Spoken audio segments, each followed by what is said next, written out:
예, 마태복음 11장 18절로 19절, 예, 다음 달로 넘어갑니다. 요한이 와서 먹지도 않고 마시지도 아니하며 그들이 말하기를 귀신이 들렸다 하더니, 인자는 와서 먹고 마시며 말하기를 보라, 먹기를 탐하고 포도주를 즐기는 사람이요 세리와 죄인의 친구로다 하니, 지혜는 그 행한 일로 인하여 옳다함을 얻느니라. 굉장히 참 어려운 말들이에요, 이런 말들이. 요한은 자주 금식하며 경건주의를 실천하면서 회개의 복음을 전파했으므로 나름의 논리와 성경 지식을 가진 자들이 요한의 사역 현장에 나와서 군중들의 관심을 흩어 자기를 따르게 하려고 뒷전에서는 수군대면서 자기 논리를 펼치므로 그게 아고라 광장과 똑같았다는 거예요. 몇 사람이라도 자기 논리를 지지하고 따르면 주님의 그 사역을 해방하며, 요한은 하나님이 말씀을 맡아 보낸 자였죠. 그런데 요한이 먼저 예수님 앞에 와서 예수님이 그 성전으로 오실 수 있는 길을 닦아놔야 되는 사명을 해야 되기 때문에 당연히 하나님이 보낸 선지자인 요한이 그 일을 해야 되는 거예요. 그런데 요한이 있는 대로 오기는 왔는데 요한을 전적으로 신뢰하고 따르지도 않아. 오히려 요한이 제자였던 무리 중에 있는 체했지만 사실은 겉돌다가 예수님이 또 온다니까 그쪽으로 우고 몰려갔는데, 그 사람들이 그러면 예수님을 전적으로 확신 있게 믿느냐? 그것도 아니야. 그럼 결과적으로는 뭐예요? 나 홀로 신앙을 갖겠다, 그런 자들이 그때 당시 너무 많았다, 그런 말이에요. 나름으로 하는 지식들 때문에 그런 거예요. 이게 영적 지식이라고 하는 것이 있었죠.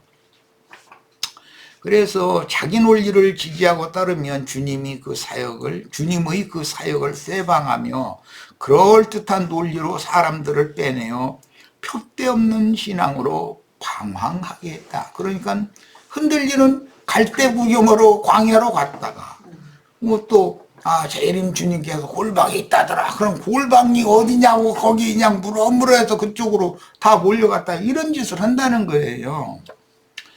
저런 말쟁이 선생들이 난무하였던 것은 그 당시에 사회가 얼마나 뒤숭숭하고 정치적인 안정이 결여되었는지도 짐작할 수 있는데, 오늘날 우리나라도 똑같은 현상이죠.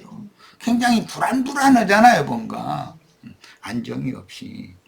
이런 현상은 참 빛의 말씀을 맡은 메시아의 때가 임하여 육신에 있는 사람들이 추구하던 혼적 신앙을 버리고 영에 있는 새 사람들이 천국에 침노할 때가 찼음을 보여주는 한 시대의 전환기에 나타나는, 이건 자연적인 현상이다 이거예요. 오늘날 전 세계, 미국이 기독교 국가잖아요.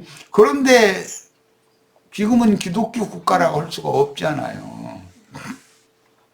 노아의 때에도 하늘에서 내리는 비와 기품의 샘이 터져서 올라오는 물이 뒤섞여서 한꺼번에 큰 홍수를 이룬 것처럼 오늘날의 신앙세계도 다니엘의 예언과 같이 성경 지식이 편만해지므로, 성경 이 지식이 달린다 그랬어.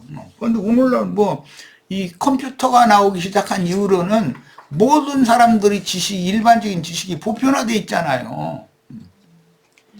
가치관의 혼돈과 정신세계의 혼돈이 극에 달하여 남을 비판하며 자기 논리를 세우는 아고라, 우리 번역엔 장터와 같다 그랬는데, 아고라와 같은 현상이 보편화되었으므로 당연히 메시아의 왕국 실현을 해방하게 마련입니다. 매스미디어를 통해서 지금은 기술이 우주로 지상에서 무슨 정보를 우주에 있는 우주선으로 쏘아올리면 우주선에서 다시 지상으로 그 발진을 하면은 거의 동시간대에 빛의 속도로 전 세계에, 전 지구에 다 그게 전파될 수 있잖아요. 창궁에 떠 있는 우주선에서 지상에서 보내는 정보를 반사를 해주니까 지금 우리가 증거하고 있는 이런 말씀 유튜브에 올리면 유튜브에 접속하는 사람은 다 볼 수 있잖아요. 지금 예를 들어서 카톡이라고 하는 이런 발달된 이런 전신 매체에 접속하면은 다 동시에 볼 수 있잖아요. 미국이고 소련이고 할 것 없이.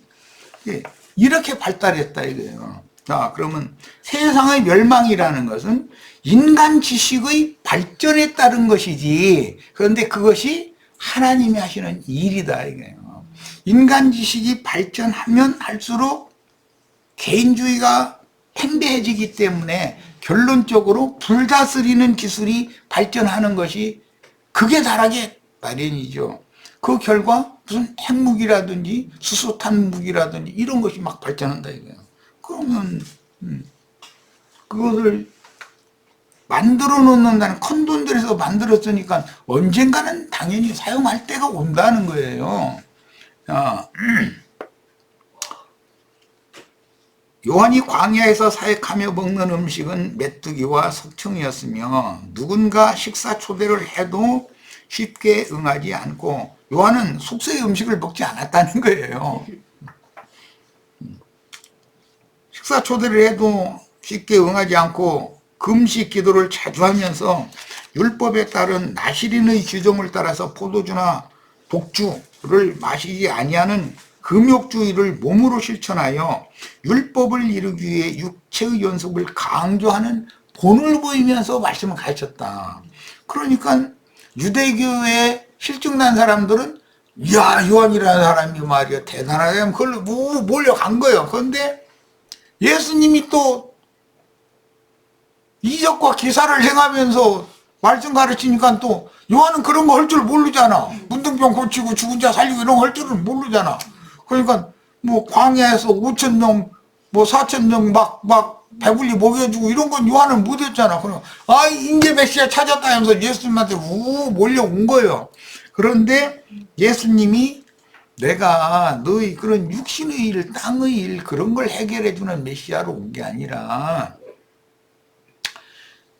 영의 세계 천국을 너희에게 가르쳐서 너희를 천국으로 안내하길래 내가 왔다라고 하니까 쏠물 나가듯이 많은 무리가 다 또 다른 데로 쏠려 가버리는 거예요. 이런 현상을 보실 때 예수님이 얼마나 답답했겠냐 그런 말이에요. 사람들이 다 육신의 일이 우선이지 영의 세계에 관해서는 관심이 없었다는 말이죠. 그때 당시도. 그런데 예수님은 육체의 경건 연습을 몸으로 실천하는 요한과 달리 일반인들이 통상적으로 먹는 속된 음식도 가지 않고 잡수셨고, 문둥이가 점심 잡수시라고 오라고 하면 가서 먹고, 세리가 뭐 음식 먹으러 오시라고 그러면 세리네 집에 가서 먹고, 이러니 그들이 요한의 제자들이 볼 때 이렇게 볼 때, 유대인들이 볼 때나 요한의 제자들이 볼 때는 저 사람은 저거 부정한 사람이지 정한 사람이 아닌데 이렇게 볼 수밖에 없었다는 거예요. 세리나 창녀 혹은 유대교의 관습법으로 정죄받는 나병 환자, 유출병 환자, 사망을 만진 자 등과 어울려서 스스럼 없이 식사하셨으며, 유대교인들은 절대로 이방인들과 한 자리에 앉아서 밥 먹으면 안 되는 거거든. 사람들은 그들과 함께 또 포도주도 주는 대로 다 그냥 먹는 거예요. 요한은 포도주나 독주를 마시지 않았거든. 포도나무에서 나오던 일체 입에 대지를 않았거든. 왜? 나시린으로서 율법을 문자대로 지키니까. 그런데 예수님은 진짜 나시린인데 포도주 따라주면 그냥 마시는 거예요. 그러니까 형 거룩한 분이 아닌데 이렇게 판단했다는 것이죠. 주님은 그러니까 육의 일과 영의 일을 사람들이 분별할 줄을 몰랐다. 오늘날 지금 어떤 유튜버가 방송하는 무엇에 계속 극우주의자들의 유튜버 방송만 계속 보면 나중에 극좌파의 어떤 유튜버들도 있거든. 그런데 그들이 다 양쪽에서 거짓말을 조금씩 섞거든. 진실대로 말하는 게 아니고. 예. 그래서 인기를 얻어서 그 유튜브가 지금 많은 그 좋아요 뭐 구독하겠어요 그런 걸 많이 해서 그 독자층을 많이 늘리면 그 돈벌이가 되는 이제 이런 제도를 하기 때문에 나가서 땀 흘려서 이러기는 싫고 앉아서 컴퓨터 앉아서 그거나 하면서 그걸로 돈 벌어서 먹고 살고자 하는 사람들이 이게 늘어난다. 이것은 뭐냐? 세상이 지식으로 말미암아 망해가는 증상이지 그게 좋은 증상이 아니다 이거예요. 열심히 자기 손으로 나가서 수고해서 일을 해야죠. 정직하게. 근데 그렇게 하려고 않는다 이거예요. 어떻게 하면 편히 먹고 사느냐. 예? 내가 뭐 어떤 방송을 보니까 어떤 사람들이 그렇게 사람들 앞에 그냥 광장에 나와서 그렇게 이제 그 극우주의자들을 대표하는 대변을 목청을 그렇게 막 높여서 외치고 그렇게 하는 것이 다 자기네들이 그 돈벌이를 위해서 하는 것이다 이거예요. 그럼 거기에 모이는 사람들은 그들을 위해서 그냥 종로론만 하는 것이고 그들은 돈을 내가면서 많은 이들은 그 짓을 하고 있고 춘대 떨고 다니면서 그런데 이런 것이 너무 세상이 악해졌다는 반증이다 이거예요. 그럴 시간이 있으면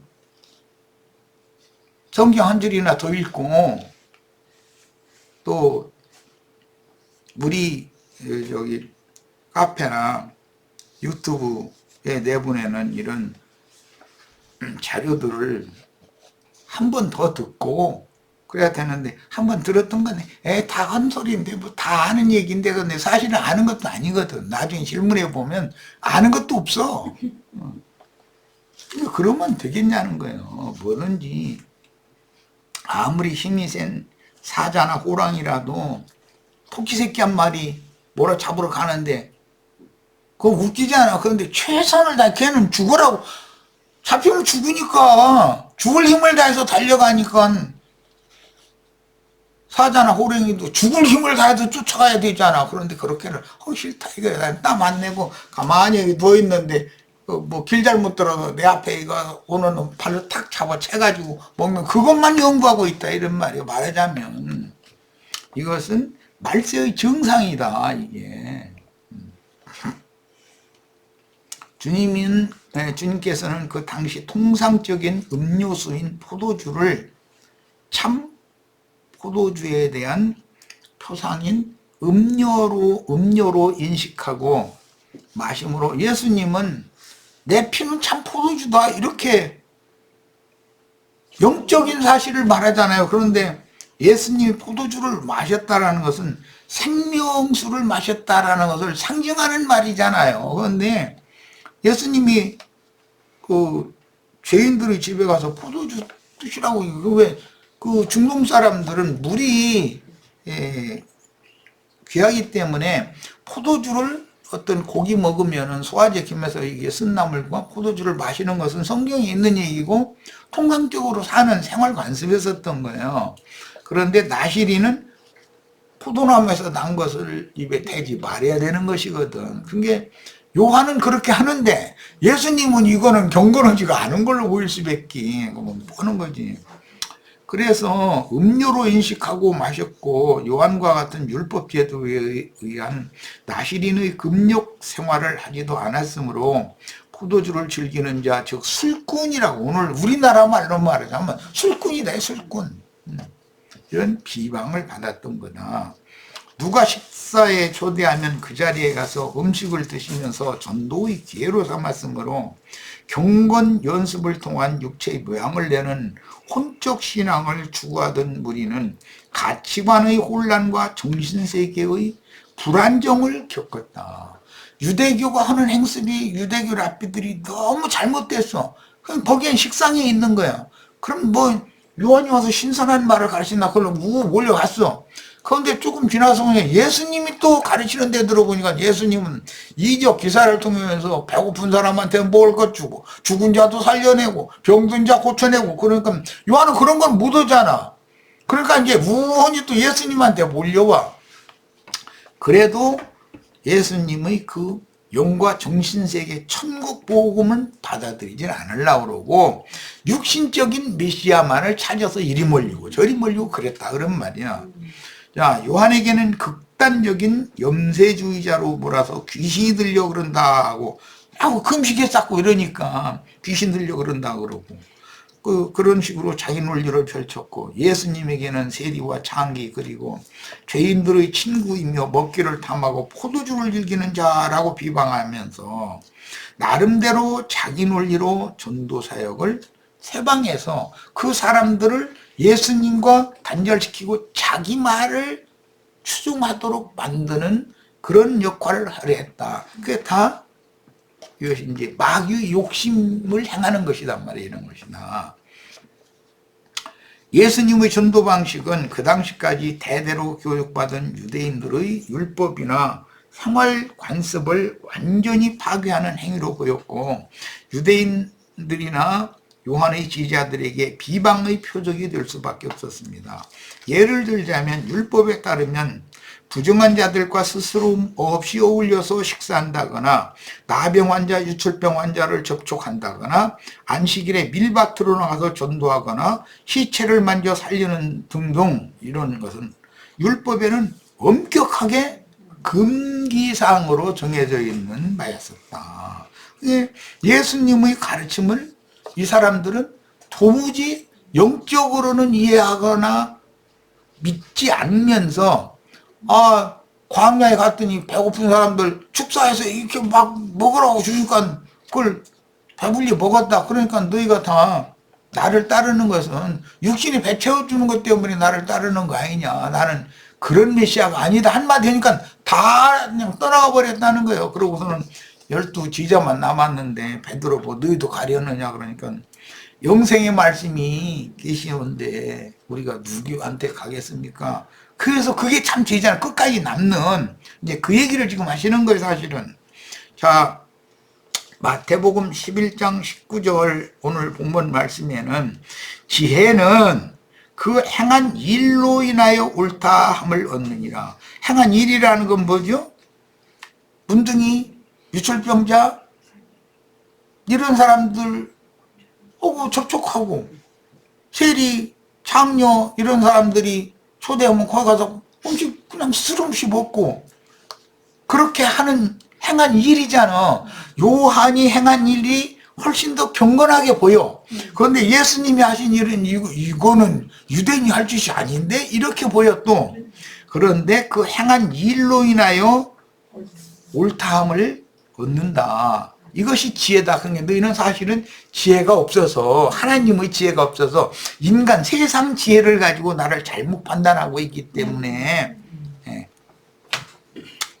너희가 천국에 침노할 수 없는 거다. 지금 그 얘기를 하는 거예요. 그건 똑같은 그 동행 문구라고 그러는데 누가복음 7장 35절에는 행한 일로라고 돼 있지 않고 행한 일이라는 다 아시죠? 지금 내가 얘기한 것처럼 이적 기사를 행하고 뭐 배고픈 사람 먹을 것 주고 병든 사람 고쳐주고 이렇게 하는 일이에요. 죽은 자 살려놓고 뭐 이런 거. 그런데 누가는 다른 관점으로 말을 해요. 지혜는 자기의 모든 자녀로 인하여 옳다함을 얻느니라 그랬어요. 자, 예수님이 행한 일을 누가는 모든 자녀라고 했어요. 자기의 모든 자녀 그랬어요. 그러면 예수님이 행한 일은 그때 당시 사람들이 볼 때 저건 부정한 사람들이나 하는 일이다. 그런데 영으로 깨닫고 나면 그게 깨달은 사람은 그게 하나님이 영으로 낳은 자녀들이다 이런 말이에요. 약속의 자녀라고 그러죠. 자, 육체의 자녀와 여자가 난 자와 하나님이 난 자를 지금 결론적으로 얘기를 하시는 거예요. 그러니까 여자가 난 자는 침례 요한이 가장 큰 자였잖아요. 그런데도 예수님이 행한 일을 이해를 못하는 거예요. 왜? 영적인 일을 이해를 못하고 육적으로만 판단하니까. 그러니까 그들은 지혜가 없는 자들이요. 천국에 침노할 수 없는 자들이요. 그런데 자기의 모든 자녀라는 것은 예수 그리스도 선지자의 말씀 증거를 통해서 그 말씀을 믿고 따르는 자들을 영으로 낳은 거단 말이야.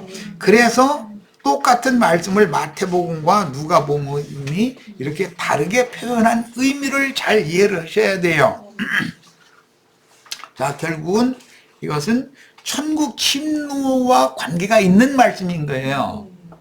자, 인용한 두 문장을 비교해 보면 누구의 가르침이 참 지혜인지를 분별하는 문제는 그 행한 일로 마태복음 이렇게 돼 있고 누가복음은 자기의 모든 자녀로 그랬어요. 행한 일만 보고 따르는 사람들은 하나님의 자녀가 아닐 수도 있죠. 이적 기사만 보고 따르던 사람들은 천국에 침노를 해야 된다라는 것을 영적인 문제다라고 가르치면 다 떠나가 버리니까 그건 참 지혜자들이 아니라는 말이죠. 그런데 나름으로는 세상 지혜가 있으니까 아고라 같은 그런 말쟁이들이 그런 광장에 모여서 자기 주장을 자꾸 내세우고 이런다는 거예요. 그러니까 메시아를 인정도 않고 따를 수가 없게 하는 것이 성경 지식이 있는 여러 율법 선생들이 광장에 모여서 누가 이 말을 하면은 딴 데서는 아니야 그거 아니야고 딴 얘기 아이들이 그 놀이 가지고 서로 반대하는 것처럼 그 짓을 하고 있다는 거예요. 자, 인용한 두 문장을 이렇게 비교해 보면 누구의 가르침이 참지혜인지를 분별하는 문제는 그 행한 일로 분별할 수도 있고 자기 모든 자녀로 분별할 수도 있다. 자기의 모든 자녀라는 것은 선지자가 예수님이 제자들을 영적으로 낳은 것이 육신적인 예수님의 자녀가 아니잖아요. 자, 그 선지자가 가르치는 것을 행함으로 본을 보여 얻은 참 제자들은 모든 자녀도 된다.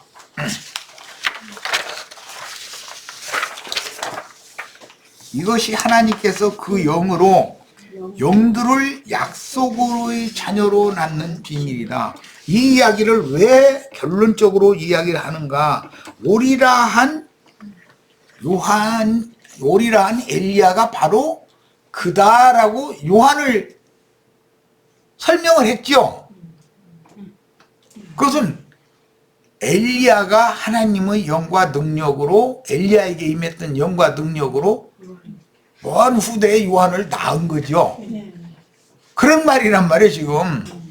이게 영의 세계, 육의 세계가 그 열조를 통해서 내 아버지 어머니를 통해서 내가 세상에 온 것처럼 내가 가면 또 육신은 열조가 돌아간 건 티끌이죠. 티끌로 또 나도 돌아갈 거예요. 이제 그런데 영적으로도 이렇게 낳고 가기는 티끌로 가는 것이 아니라 어디로 가요?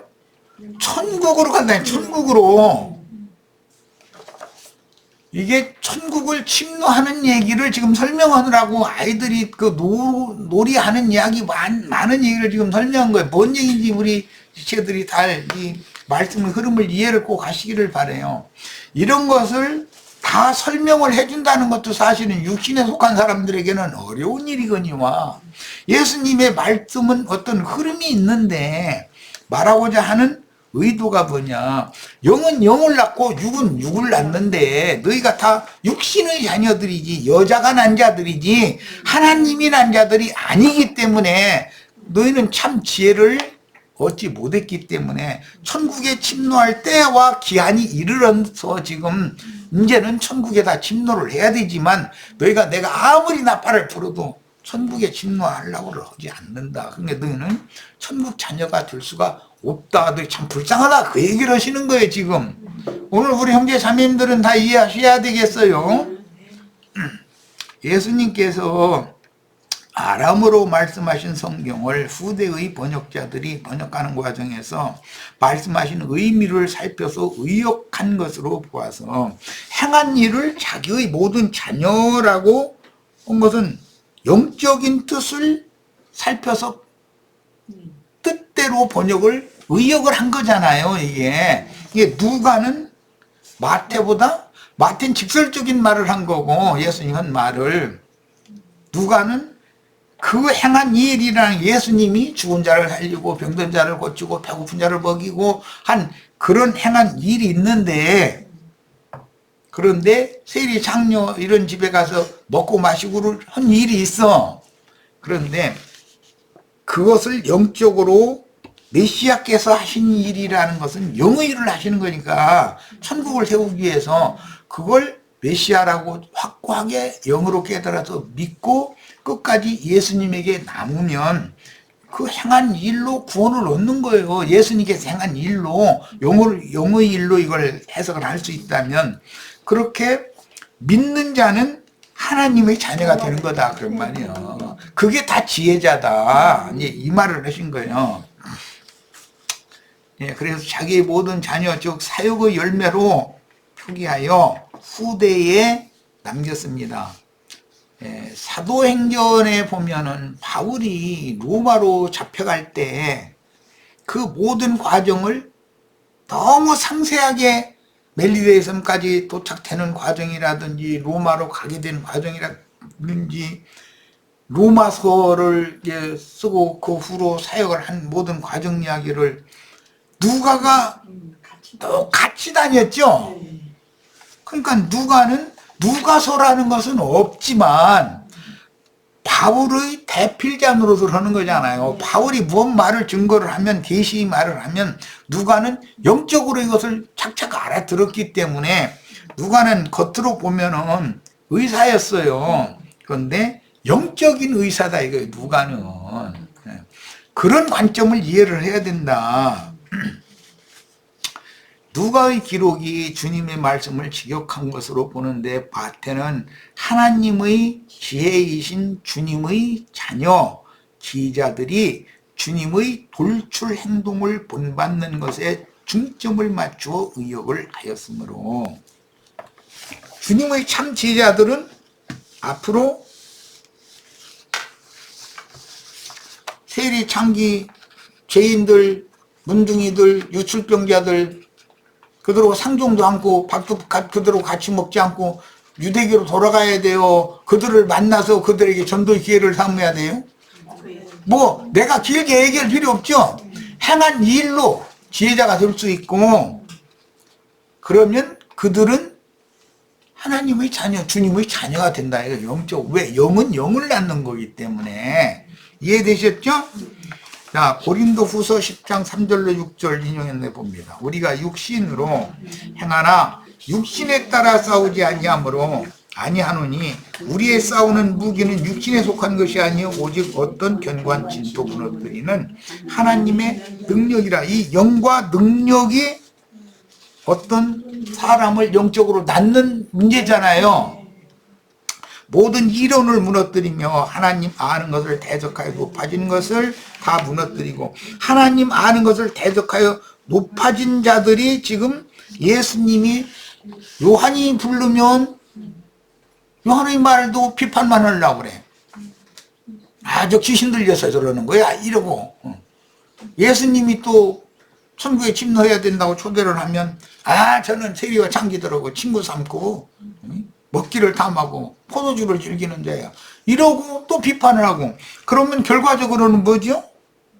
하나님 아는 것을 대적하여 높아진 그것이 영적 교만인데, 그것 때문에 너희는 마귀 자식으로 그냥 멸망할 수밖에 없다, 이 얘기를 지금 한 거예요. 무슨 말인지 아셨죠?